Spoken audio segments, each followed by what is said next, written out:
We will now move from this political and social perspective to a personal testimony from the Russian context. For security reasons, we will not publicly disclose the identity of our next online participant. Her testimony will address the human consequences that may arise when stigmatizing narratives are no longer confined to public discourse but become reinforced through institutional pressure and persecution.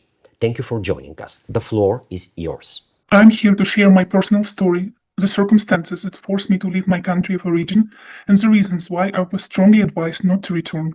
Today, I will speak not only about my own case, but also about what I have learned through both public information and personal knowledge regarding the experiences of other former volunteers of the ALLATRA Global Civic Platform. I hold a master's degree in geology and have worked as geophysicist since 2012. I have been a volunteer with ALLATRA since February 2019. ALLATRA is an international volunteer civic platform with participants from more than 180 countries and US-based institutional presence. ALLATRA brings together volunteers, specialists, and public interest across working on climate and environmental awarenesses, nanoplastics, and public health communication, human rights, civic diplomacy in dialogue across cultures and communities.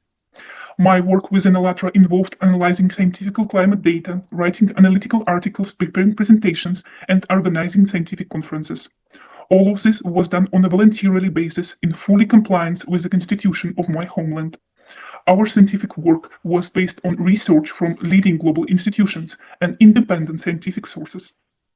Although ALLATRA is engaged exclusively in peaceful activities focused on climate change and global environmental challenges, its volunteers on my country faced years of systematic pressure, which escalated in an active persecution over the past several years. Why? Because we were inconvenient for an authoritarian system. We stood for democratic principles, we spoke about human rights, we brought people together, not against the state, but to address global challenges. A coordinated campaign to discredit ALLATRA began as early as 2015. For 7 years, defamatory materials about us were regularly published in the media. We were deliberately branded a destructive sect and an apocalyptic cult, not because those labels reflected reality, but because they served to create the image of an enemy. The label of an apocalyptic cult was applied because we openly discussed the climate crisis based on independent scientific research. The label of sect was used because the movement united people from more than 180 countries, something that, in an increasingly authoritarian environment, was itself perceived as a threat. August 8, 2023 was the day that changed everything. On that day, without presenting any credible evidence, the country's Prosecutor General's office designated ALLATRA as an undesirable organization.